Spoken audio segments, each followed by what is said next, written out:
mucho, muy rápido. Hoy estamos prácticamente en el viernes de Dolores, ¿no? Platicamos nosotros con los seminaristas que en muchos lugares de la región se acostumbra en este viernes de Dolores a hacer altares. Aquí en San Juan casi no, ¿verdad? No, esta región no, como que hay más esa piedad popular, no sé, por allá en pueblos, municipios del Plan o de acá de Yagualica, pues cerca de Zacatecas. Sí, pero que a mí me parece una costumbre muy bonita que es bueno rescatar. Bueno, las personas que nos empiecen a ver hoy o que nos vayan a estar viendo, lo conocemos así, ¿verdad? Como el Viernes de Dolores. Nosotros, pues bueno, bienvenidos a los que se vayan conectando. Estamos marzo 31, último viernes de la Cuaresma.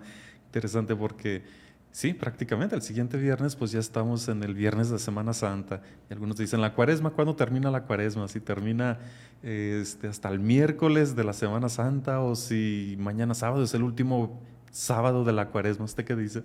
Hay que preguntarle a los liturgistas porque tienen las dos versiones. Unos dicen que termina el domingo de Ramos y sí, otros hasta el miércoles santo, pero los liturgistas saben más de eso.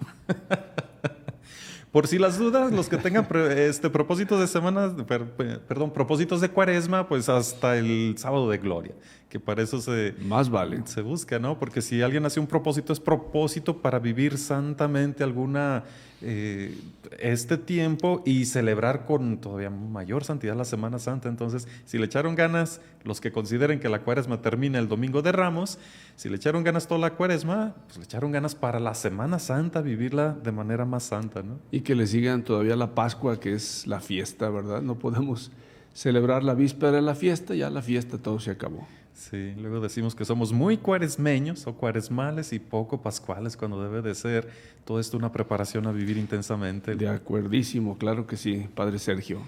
El día de hoy, viernes 31, la liturgia nos propone la lectura, en primera lectura de Jeremías, capítulo 20, versículos del 10 al 13, el salmo tomado del Salmo 17.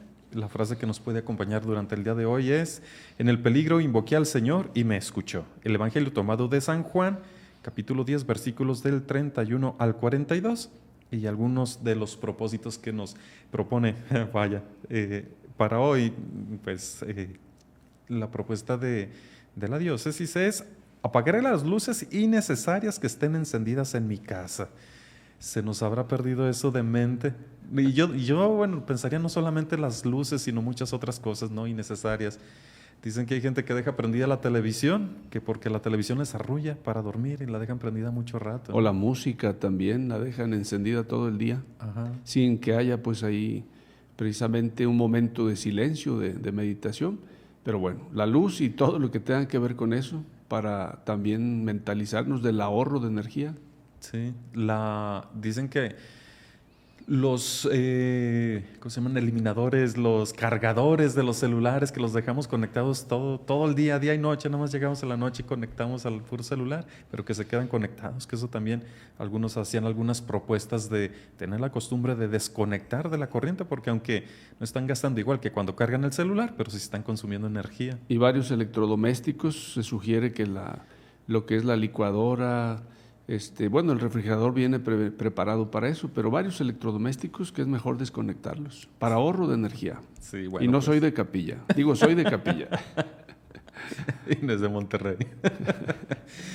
Pues ahí está, alguno de los propósitos que pudieran servirnos para hoy. Pero hoy tenemos como el plato principal un tema bastante importante, interesante y que muy bien tendríamos que ir, pues entendiendo y asumiendo. Esperemos no, ¿cómo decirlo? Más bien responder muchas de las preguntas que las personas tienen. A lo mejor no lo vamos a agotar hoy, pero es muy importante el tema. Nos va a dar la introducción aquí, señor cura Rafael, que no lo presentamos, pero la gente ya lo conoce. Bueno, pues gracias, Padre Sergio. Es un placer saludarlos aquí en tu programa, El Atrio, y bueno, pues compartir con todos los que te siguen esta charla que yo creo que es muy interesante para que sobre todo los padres de familia pues protejan, orienten a sus hijos en lo que llamamos precisamente la ideología de género. ¿Qué tiene que ver la ideología de género y las familias? Yo creo que todos los que somos pastores, educadores, nos encontramos con esta realidad. Sí, que mucha gente llega a preguntarnos qué hago, o hay posiciones muy radicales, tanto de un lado como de todos estos se van a ir al infierno en automático, ¿no? Y como otros, la otra posición de no, esto es algo natural y no sé qué. Es algo normal y ya es la novedad y la moda. Entonces, ni una ni otra, ¿verdad? Como tú dices. Ajá, ajá. Pues yo quisiera comenzar introduciendo, que cada vez más los gobiernos, las escuelas, los sistemas educativos y muchas organizaciones mundiales, pues quieren implementar lo que ellos llaman el enfoque de género, tanto en programas escolares como en medios de comunicación y como en la vida ordinaria. Entonces es muy importante que los padres de familia, y claro, digo toda la sociedad, nos involucremos, Padre Sergio, y tomemos acción, pues yo diría, para prevenir y proteger a nuestros niños y jóvenes. Porque aquí está el asunto. La ideología de género no va tanto para ti o para mí, que somos adultos, que tenemos una conciencia y una formación. Yo le llamo perversa porque va encaminada a los niños y a los jóvenes, que aún no tienen un criterio. Sí, y que desde el puro nombre ideología, las ideologías pues tratan de infundir ideas pues que no están muy bien y a lo mejor ahorita que abunde un poquito más, en cuestión de ir cambiando los nombres para intentar hacer pensar que la realidad es diferente. Sí, hace un momento, antes de salir al aire, te comentaba de esa palabra. En un cambio de época, pues están cambiando paradigmas, maneras de entender. Y cuando alguno de nosotros, por ejemplo, cristiano, católico, decimos, están siendo ataques directos a la familia, al matrimonio, pues lo que dicen ellos, no, espérese, padre, no estamos atacando ni al matrimonio ni a la familia.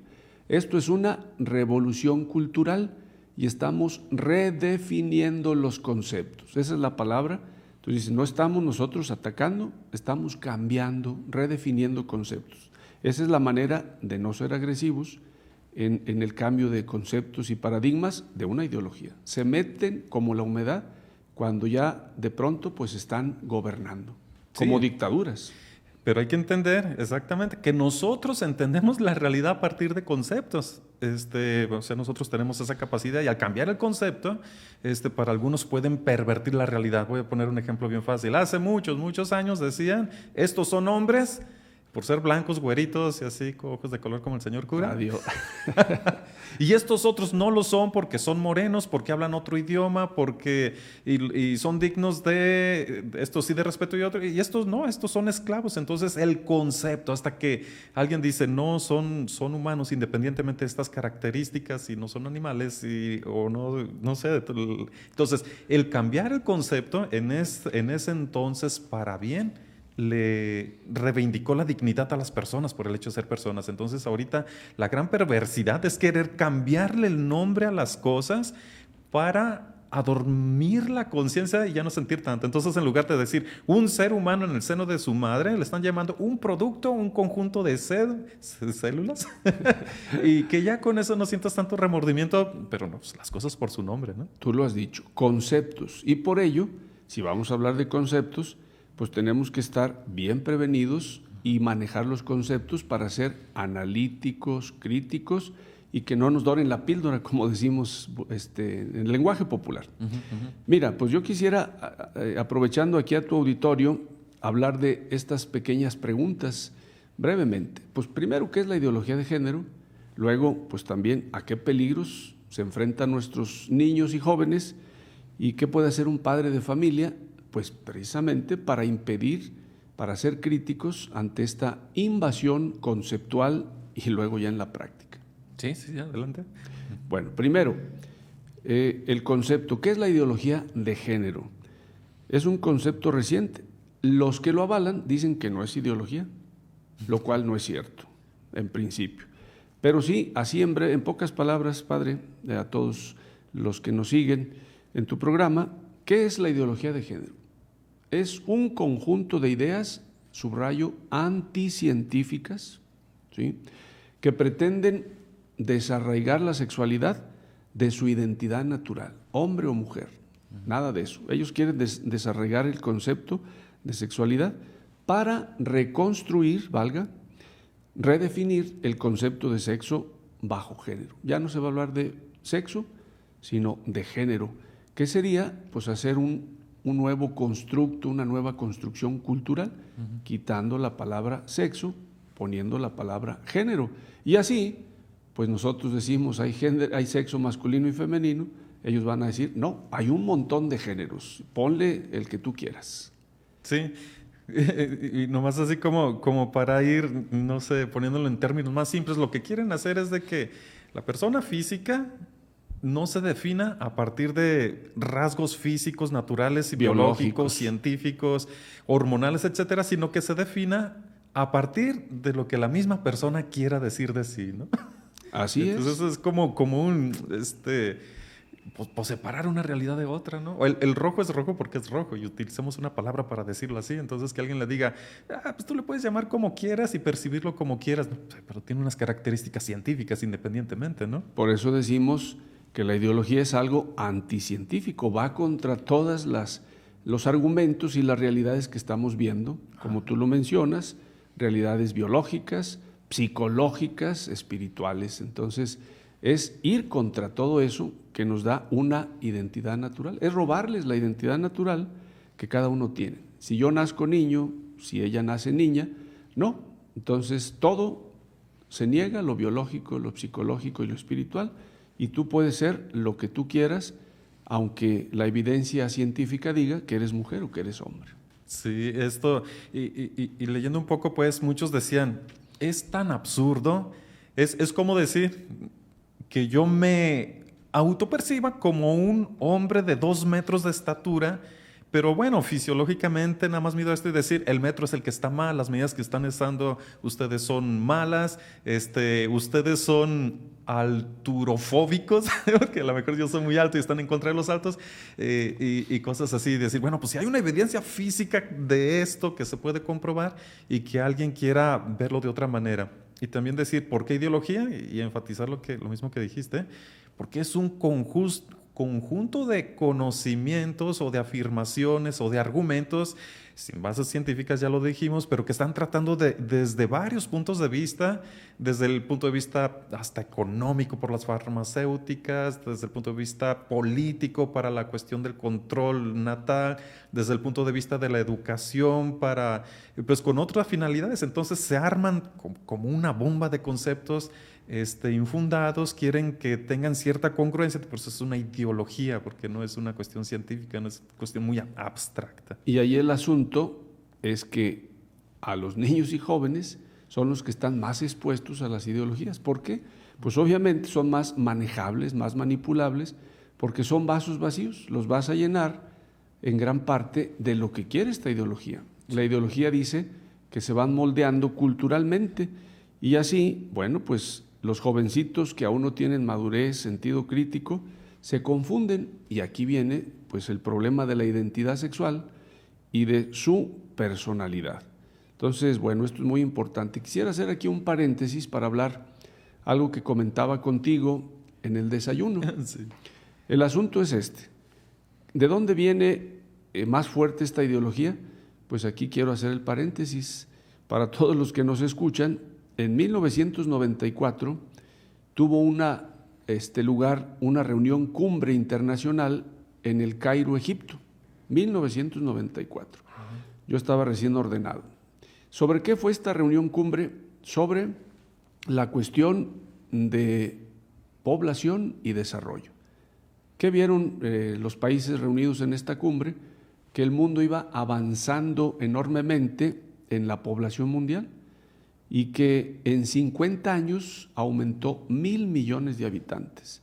Entonces, a ese paso decían, para el año 2050 tendremos 9,000 millones de habitantes.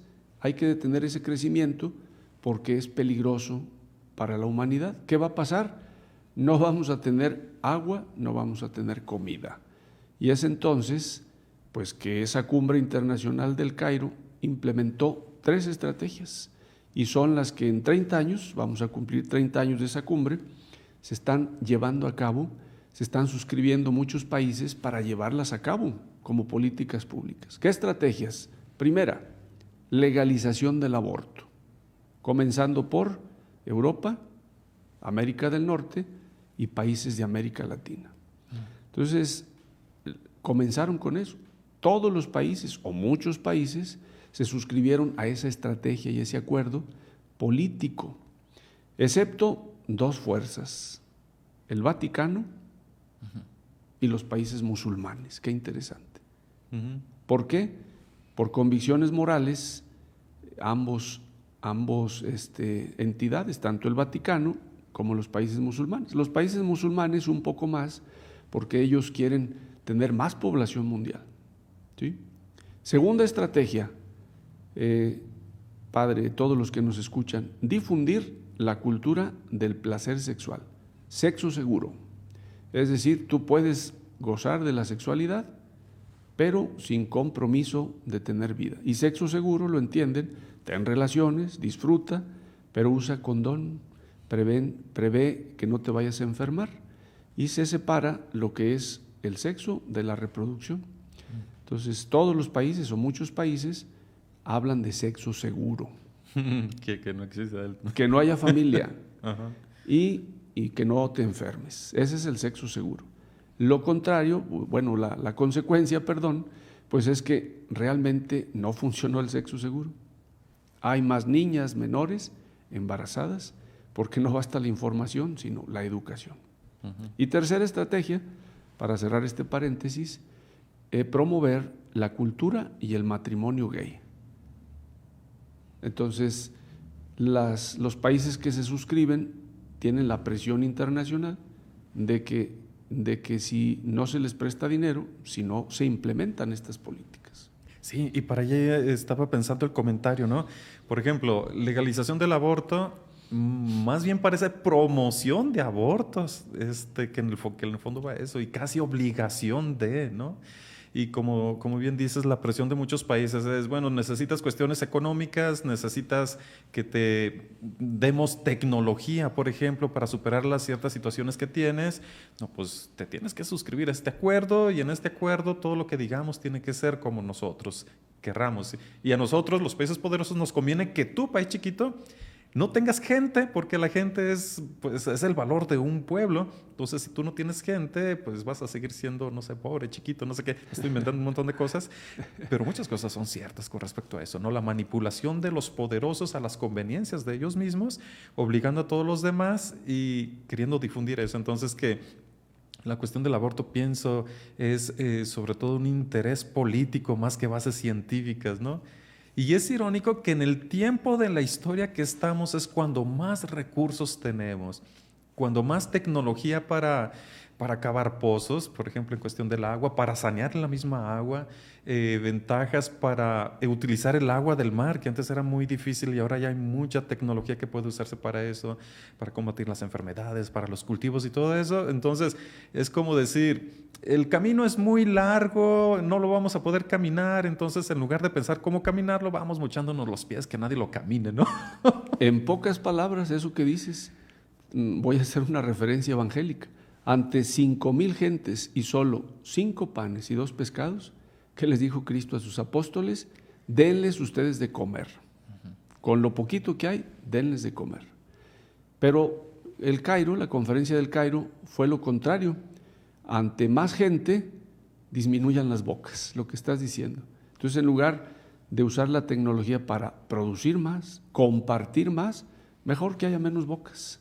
Aborten, menos hijos, y la tendencia de la eutanasia, menos niños, menos viejitos que mueran para que haya menos bocas que alimentar. Qué contradictorio. Sí, porque finalmente la vida es para el ser humano, y que el ser humano diga, vamos acabando con el ser humano. Bueno, así es. Para gozar de la vida, pues ¿quién va a gozar, no? Bien, pues también el segundo puntito, ya hablamos un poco de qué es la ideología de género. ¿A qué peligros se enfrentan nuestros niños y jóvenes con esta ideología? Quiero decir 5 peligros. Primero, un peligro reciente, y que lo estamos viendo, un despertar temprano de la actividad sexual. Se hacen talleres, se da formación en donde pues les hacen ver a los niños cómo usar la sexualidad, cómo conocer la sexualidad desde temprana edad. Y entonces pues dicen que es la mejor manera de superar los prejuicios tradicionales. Es un peligro. Y los resultados ahí están. Se les da información, pero no educación de lo valioso que es la sexualidad para el amor. Y muchas jovencitas, adolescentes embarazadas. En México creció el índice de mujeres adolescentes embarazadas, en lugar de disminuir con esa política de sexo seguro. Científicamente comprobado el fracaso de esas políticas. Ahí está. Y son datos no míos, son datos que están ahí precisamente en el INEGI, ¿verdad? Aunque alguien tenga otros datos, ahí están los datos. Los datos, decimos así, los datos duros, ¿no? Científicos, tomados de clínicas, tomados de personas, no es una percepción así de, se me afigura que, ¿no? Exacto, ahí están los datos. Segundo peligro, la confusión de la sexualidad de nuestros niños y jóvenes. Tú y yo y los que nos escuchan vemos cómo muchos adolescentes están confundidos en su identidad sexual, ¿verdad? Pues nosotros tenemos precisamente esa percepción en las confesiones, en el fuero interno, cuando hablamos con personas, con jóvenes, con papás, pues sabemos que esto no es un cuento chino, es una realidad. Recientemente, pues hemos platicado, ¿no?, de cómo hablamos con jóvenes y adolescentes confundidos en su identidad sexual. Tercero, otro peligro, el aumento de enfermedades de transmisión sexual. Lo dije ya, el aumento de embarazos a corta edad. Y lo que está en México, pues desde hace unos años atrás, la legalización del aborto por nuestros legisladores a nivel local, a nivel federal. Entonces, ese es un peligro en cuanto a nuestros niños y jóvenes. Y bueno, pues qué decir de las consecuencias de todo esto que estamos viviendo. Aumento de suicidios, se ha disparado el índice de embarazos juveniles, la reducción de la población juvenil, etcétera, son consecuencias. México tenía precisamente en los datos 35% de población juvenil entre los 12 y 29 años. En los últimos 20 años ha disminuido al 30%, 5%. Esos también son datos duros, ¿verdad? Sí, platicaba con algunos maestros, algunos profesores tanto desde primarias, ¿no? Primarias y secundarias, tocando el punto de la confusión, que los niños y niñas ya se declaran cosas que ni siquiera saben qué son, ¿no? Que me contaron que había 2 niñas que llegaron, nosotros somos pansexuales. Y la maestra, a ver, siéntese, explica, ¿saben qué quiere decir eso? Ni siquiera saben, ¿no? Pero el hecho de que el niño se declare así, como que le están dando ¿cómo decirlo? Muchos argumentos a un niño que no sabe ni qué son, y el niño empieza a decir, no, si usted no me respeta como lo que yo digo que soy, me está haciendo bullying y lo voy a acusar con el consejo de bullying. Entonces, mucha, ¿cómo dijéramos? Extra libertad, súper, no sé, sin responsabilidad, ¿no? Y yo creo que eso pues, nos está haciendo mucho daño. Bueno, voy a terminar así como este pequeño comentario diciendo que hay un señor que decía, bueno, qué bueno que cuando era adolescente no me hicieron caso porque yo quería ser pirata a los 14 años y estaba aferrado con eso. Qué bueno que no hubo un adulto que me hizo caso porque me hubieran sacado un ojo y me hubieran cortado una pierna. Eso suena de chiste, ¿no? Pero ¿cómo a los 14 años alguien va a poder, o sea, que en una especie de confusión que se le está induciendo la confusión por las cuestiones sociales, definirse de una manera que no corresponde a su cuerpo y decir, ahora tienen que hacer a mi cuerpo que corresponda a lo que yo me estoy autodefiniendo? Entonces, pues a ver cómo le hace para que yo mido 2 metros, ¿no? Ustedes me perciben diferente y ahora el gobierno tiene que pagarme operaciones y todo eso para medir estos 2 metros, para cambiar el color, para yo ser lo que me autopercibo, ¿no? Pero en lugar de decir, ¿sabes qué? Creo que te hace falta un proceso de madurez en identificarte contigo mismo, con lo que ya eres biológicamente, porque eso está ahí, ¿no? No lo has definido mejor. Yo creo que de eso se trata y todos, tú y yo y los que nos escuchan y nos miran, hemos pasado por ese proceso. Vamos a hablar de la cuestión vocacional, aquí hablamos de la cuestión sexual, pero la cuestión vocacional, no hay una vocación definida. ¿Cuántos de niños sin un criterio y sin una madurez hemos dicho, quiero ser soldado, quiero ser futbolista profesional, quiero ser X? Pero el tiempo, la madurez, el acompañamiento nos ha ayudado a definir, porque no hay madurez, eso es un hecho. Los hombres somos, dicen los filósofos y las ciencias, dinámicos, estamos en proceso, no terminados, y la identidad sexual es lo mismo, se percibe, pero se va autodefiniendo precisamente con el acompañamiento, los padres, el ambiente y los conceptos que vamos teniendo. Sí, y pues parte de una realidad, ¿no? A ver, ¿qué soy? Claro. ¿Qué tengo?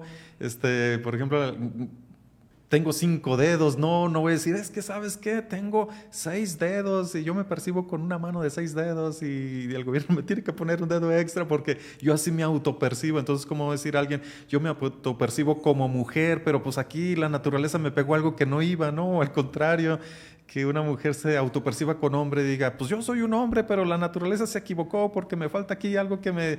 y dice, bueno, a ver, si lo transponemos a otros términos suena tan absurdo, pero ¿por qué alguien lo apoya tanto en otras cosas, ¿no? O sea, nadie diría que yo soy, pues, no sé, un africano. Y bueno, mis respetos para los africanos, pero pues te ven y te dicen, Claro, no, bueno, la evidencia. pues hay exactamente la evidencia en cuestión de cromosomas, en cuestión de genética, en cuestión de historia, en cuestión de dónde naciste y todo. Y bueno, pues si yo me autopercibo como africano, más bien cualquiera en su sano juicio me diría, tranquilo, respira.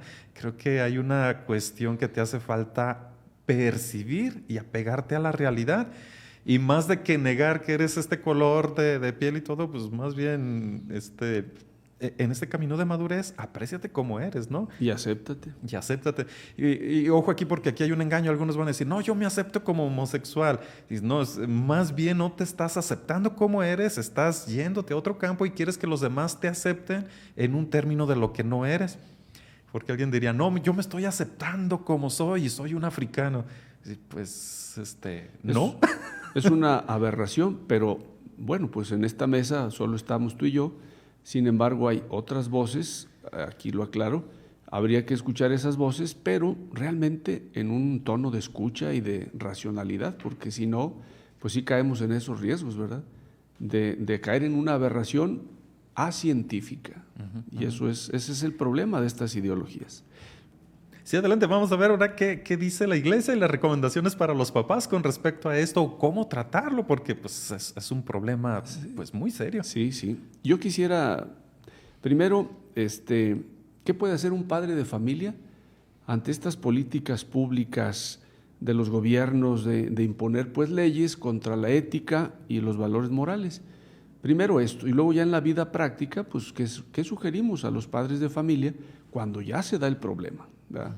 Ahorita estamos hablando de las generalidades, pero la realidad es que hay familias que ya tienen en la práctica ese problema. ¿Qué pueden hacer los padres de familia para impedir que los gobiernos impongan estas políticas? 3 cosas muy sencillas: informarse, formarse y actuar. Esos 3 puntos. Primero, pues tristemente, estamos siendo reactivos, es decir, reaccionando a algo que ya está avanzado. Te hablo de hace 30 años de esa conferencia del Cairo y hablamos de políticas públicas anteriores a esa conferencia, pero que se han agudizado. Ya está pues avanzado esta situación.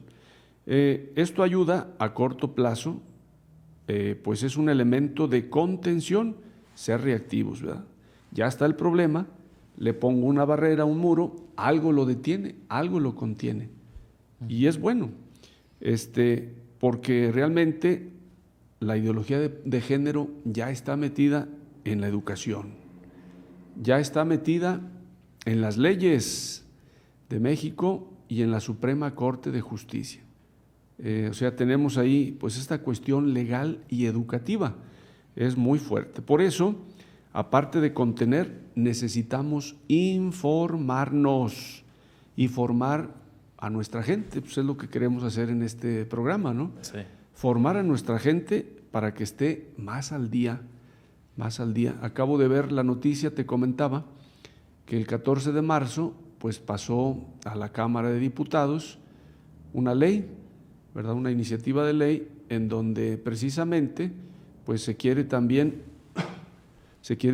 imponer esta cuestión de que cada persona vaya eligiendo pues nuevamente su tendencia sexual y Ok. Y bueno, pues que quede realmente en los papeles del registro eso que tú quieres que quede en el registro, tu género, no tu sexo. Suena tan absurdo como decir, vamos, borrón y cuenta nueva, la naturaleza se equivocó, señores, toda tu vida estuvo produciendo hormonas que no le correspondían a tu cuerpo, etcétera, pues, pero te vamos a darle una segunda oportunidad. Y que en tu registro civil quede así. Falta que el Senado apruebe eso, pero ya pasó a la Cámara Baja, entonces que en el registro pues quede tu género, no como hombre, mujer, masculino, femenino, sino el que tú quieras, caray. Entonces, bueno, pues esto es delicado y hay que estar muy al día en todas estas iniciativas de las leyes, ¿verdad? Cuando lo vemos con detenimiento suena tan absurdo que diga uno, y a ver estos hombres que se supone que son los que van a hacer las mejores leyes para vivir mejor, que eso es ser política, ¿a poco gastan el tiempo en eso? O sea, sería tan... suena Tiempo y dinero, porque precisamente es la presión internacional y el progresismo político, entre comillas, ¿no? Bueno, entonces informarse y formarse. A largo plazo, ¿qué necesitamos? Generar líderes en la sociedad que puedan levantarse desde lugares de gobierno para legislar a favor de nuestros principios y valores. Por ello, pues es importante que los padres de familia investiguen, se informen y que de ellos mismos vayan surgiendo también líderes para precisamente pues levantar la mano y la voz a favor de otra mentalidad, de otros conceptos y del bien común, como tú lo has dicho. No son intereses particulares de un partido, son el bien común de la nación. Entonces se ocupan líderes que lleguen a esa cuestión. Sí, y que como decías desde el principio, ser no solamente reactivos, o sea, de que de última hora surgió esto, pues vamos a ver que es como igual, Sí. como una enfermedad, no solamente reaccionar ante lo que ya está sucediendo, sino desde antes Prevenir. ser preventivos, y para ello necesitamos laicos preparados, valientes, con mucho amor, no solamente a la religión, mucho amor a la humanidad y a la salud mental. Y al bien común, al bien público. Desde la esfera privada no podemos conseguir muchas cosas que ahora en la esfera pública nos están imponiendo. Entonces tenemos que dejar la comodidad y el egoísmo de la esfera privada. Yo estoy muy a gusto aquí en mi familia, no tengo que salir a la vida pública. Y no, ese es un error. Una religión que nada más sea privada entre Dios y yo, pero se olvide de lo político, de lo público. Este es un problema que a veces tenemos en las religiones, cualquiera que sea. Sí, me sigue haciendo ruido pues la cuestión tan subjetiva de esto, porque creo que hace algunos días se emitió la primer credencial o identificación en México donde una persona en lugar de decir sexo masculino, femenino, o en un acta de nacimiento, ¿no? Creo que le pusieron fue en el INE. en el INE y ya el niño traía sexo X, ¿no? O algo así, Sí. como diciendo que él después va a elegir o yo no sé qué, o género, ya ni se va a decir género, no sé qué, pero lo veo tan absurdo porque supongamos en un mundo ficticio donde ganó la estulticia, o sea, la locura, que tu identificación tiene que venir, bueno, ¿cómo te autopercibes el género? Y que alguien ponga el que se le ocurra, ¿no?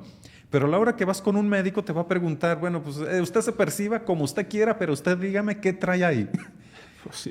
Porque biológicamente necesito hacer un estudio con respecto a los órganos fisiológicos que usted tiene. Claro. Si te percibes de otra manera, con 7 dedos, 3 cuernos, 4 ojos, 5 bocas y tales genitales, ese es tu problema, no me voy a meter con eso. Pero hay enfermedades fisiológicas, biológicas, que son a partir de lo físico que tiene. Entonces tu credencial tendría que traer también diciendo qué sexo tienes, independientemente del género que te percibas, el sexo que eres. Entonces, pues es tan absurdo, puedes querer falsear una realidad cuando lo biológico está ahí, ¿no? Volvemos al punto, es absurdo, aberrante. Sí. Sin embargo, bueno, pues vamos también a lo práctico.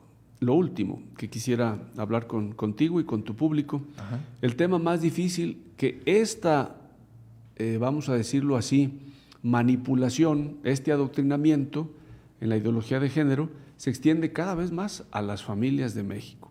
Y bueno, pues cada vez podemos encontrar familias con algún miembro que se declare con atracción hacia el mismo sexo. Eso pues ya es real, vamos, ya es real. Y aquí no quiero que hablemos de las causas por lo que se da esto. Ya estamos diciendo que hay una cuestión de adoctrinamiento muy fuerte y políticas públicas en varios campos. Aquí quiero hablar más bien de las actitudes que los papás, los abuelos, no sé, los familiares deben tener cuando ya hay el problema de alguien, un miembro, que tiene atracción al mismo sexo. ¿Cómo enfrentar esto? ¿Qué hacer ante esta situación? Y yo quisiera mencionar pues 4 pequeñas orientaciones para concluir nuestra charla con lo que dice la Iglesia Católica, es decir, tenemos que tener bien clara la convicción doctrinal de la Iglesia en cuanto a este tema. Sí, sí, adelante. Lo primero, ¿qué hacer ante un hijo que tiene tendencia hacia el mismo sexo? Un hijo o una hija. Papás, pues hay que evitar el rechazo y apoyar al hijo. Ante este balde de agua fría, que un hijo, una hija, hablan con su padre o su madre y le dicen que sienten atracción al mismo sexo, pues puede venir un rechazo, una ira, no saben cómo reaccionar. Y es entonces que si el hijo tiene la confianza de platicarle su situación, que debe ser, por otro lado, tortuosa con el ambiente que vivimos, contrario al ambiente que vivimos, salir del closet, pues entonces yo creo que la reacción de los padres debe ser muy ponderada. Y yo sugiero esto, pues díganles que aman a sus hijos, que los siguen amando, aunque tengan atracción al mismo sexo. No pueden retirarles su amor porque les platican que tienen atracción hacia el mismo sexo. Entonces, obviamente tienen que decirles, papás, mi convicción cristiana es que eso no estoy de acuerdo, pero yo te sigo amando. Entonces, apoyar a sus hijos en ese sentido. Sí, que no quiere decir apoyar, y yo creo que vamos a ir para allá, las acciones que puede desencadenar eso, ¿no? Así es. Es decir, como Jesús ama a la persona, pero rechaza el pecado. Entonces, igual que las mamás que aman mucho a sus hijos, pero si saben que un hijo está haciendo cosas que no le van a ayudar a él, que no le van a ayudar a los demás, que no contribuya bien, así como, hijito de mi vida, te quiero mucho, pero pues hay cosas que tengo que platicar contigo, más bien dime cómo te ayudamos o cómo orientamos esta cuestión que te está conflictuando. Así es, mostrarles el amor incondicional, pero sin renunciar a las convicciones de fe.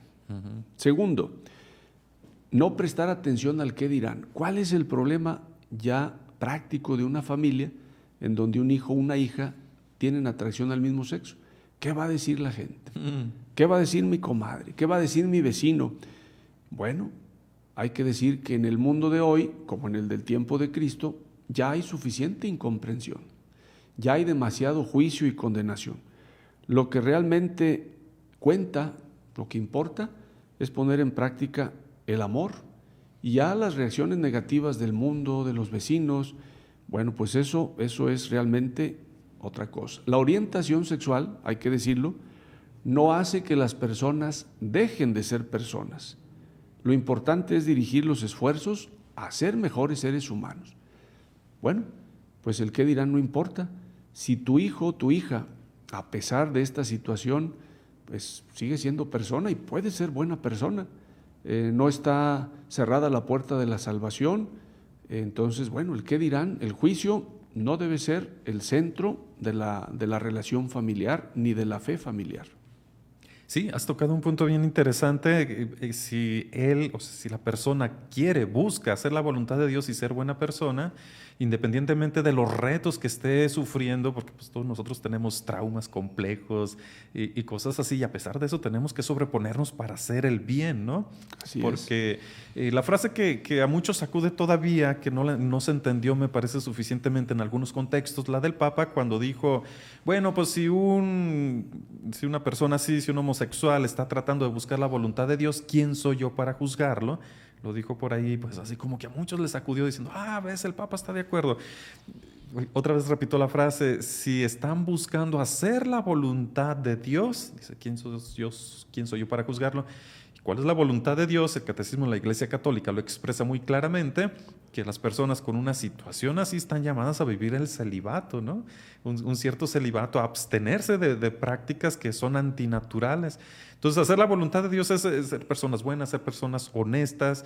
Queda descartado absolutamente la cuestión de la perversión a otros o de querer hacer de su problema particular general a fin de normalizarlo y que no pareciera así, ¿no? Entonces, como decir, si yo tengo una obsesión por, no sé, por cualquier cosa, por coleccionar monitos, supongamos, ¿no?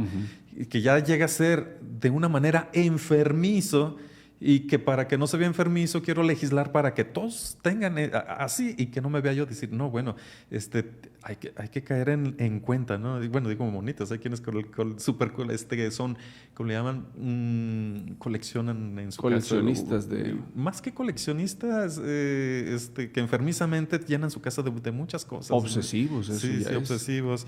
Y puede haber, bueno, toco el punto de las obsesiones, algunos con la cuestión de la limpieza, con la cuestión de la puntualidad, con cuestión de la imagen, con cuestión de la autopercepción, y que digan, bueno, para no verme yo raro ante una sociedad, que todos sean iguales a mí, ¿no? Entonces, bueno, otra vez regresando al punto, quien busca hacer la voluntad de Dios, que la voluntad de Dios es ser el bien, respetar la naturaleza, Dios los hizo hombre y mujer, un hombre y una mujer se enamoran, si son libres, si son aptos, si tienen capacidades, cualidades probadas ante los papás y el entorno donde viven, pues se hace una entrevista, son perfil para casarse y son llamados a esa vocación y tienen amor y se lo prometen, ya dije todo el rito del matrimonio, y traen con amor y responsabilidad hijos a la vida, que el mejor entorno para que nazca un niño es con unos padres que le aman, que le promueven, equilibrados, que buscan el sentimiento de la verdad, que le buscan que encuentre plenitud en esta vida en base a los valores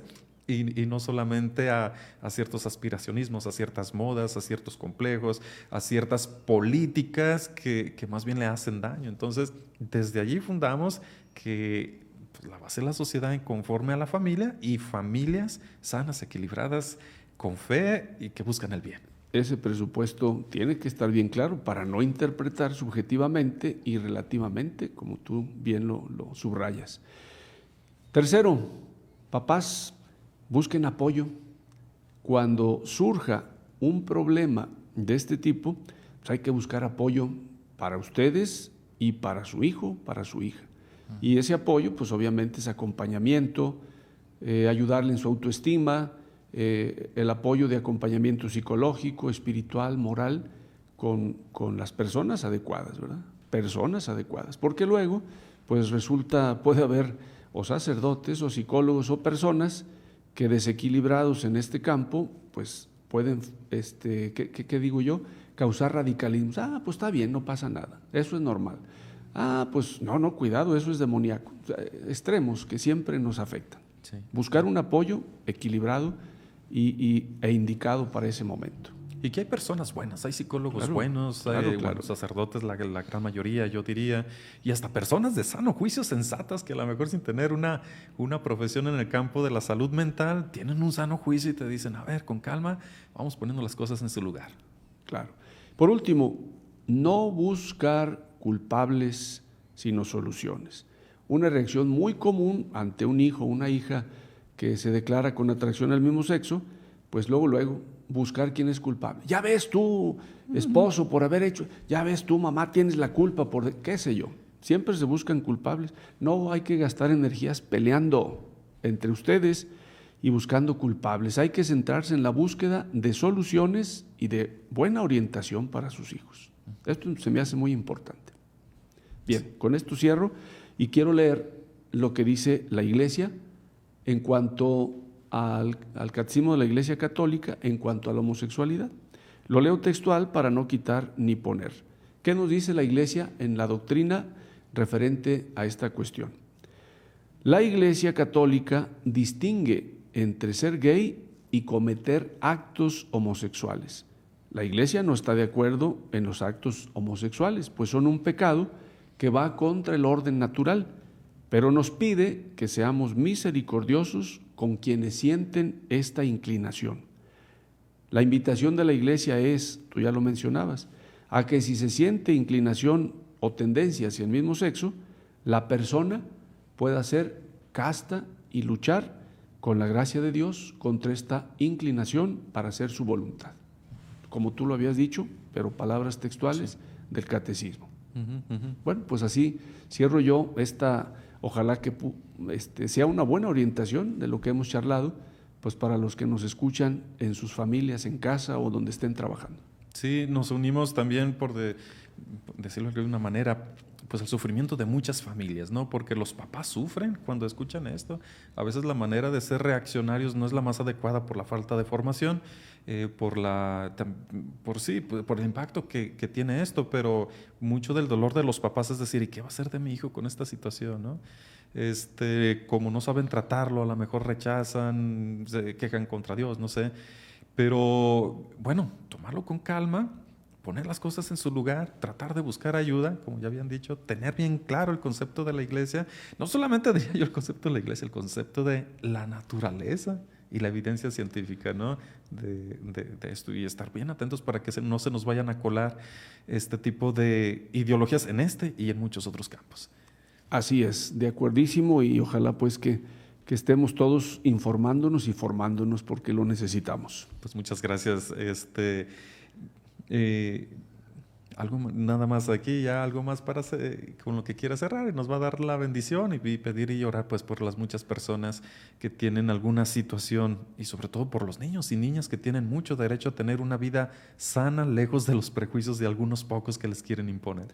Sí, bueno, pues animar con la esperanza cristiana a todas las familias de las cuales provenimos todos, en que sigamos amándonos, porque una gran prevención contra todas estas ideologías es el amor, y el amor es lo más bello que podemos recibir en nuestras familias. Yo creo que amándonos nos prevenimos contra este tipo de ataques sociales que van a estar ahí siempre, y que no perdamos la esperanza y sigamos actuando como buenos cristianos.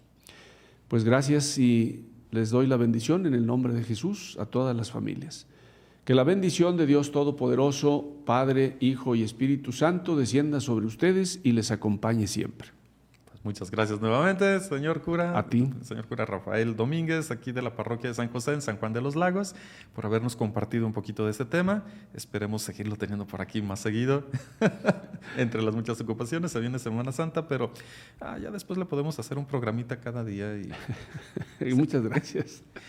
Pues a todos ustedes, gracias por acompañarnos. Nos veremos el día de mañana, sábado, probablemente a las 11 de la mañana, no les aseguro muy bien, pero bueno, con la ayuda de Dios. Pásenla bonito, pasen feliz viernes de abstinencia. Abstinencia y ayuno. A ver bueno, le decimos ayuno, pero saben, tratar de hacer un sacrificio en especial y una meditación hoy acerca del Viernes de Dolores. Dios les bendiga, nos vemos en la próxima.